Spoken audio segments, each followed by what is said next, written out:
توی عملیات رمضان بچه‌ها داشتن شرایط سختی رو تجربه می‌کردن. تانکای T-72 دشمن لحظه به لحظه به خاکریزا نزدیک می‌شدن و از اون بدتر نمی‌شد باهاشون مقابله کرد. T-72 طوری طراحی شده بود که اگه گلوله RPG بهش می‌خورد روش اثر نداشت و همین موضوع اونا رو تبدیل به ماشین جنگی بی‌رحم کرده بود.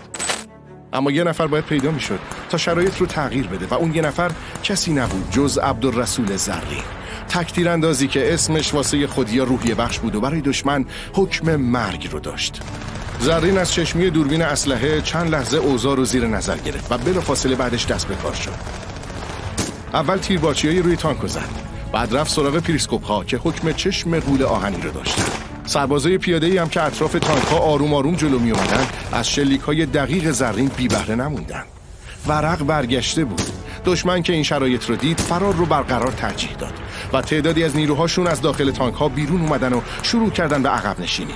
این اولین بار نبود که بچه‌ها گرد و خاک عبدالرسول زرین رو به چشم می‌دیدن.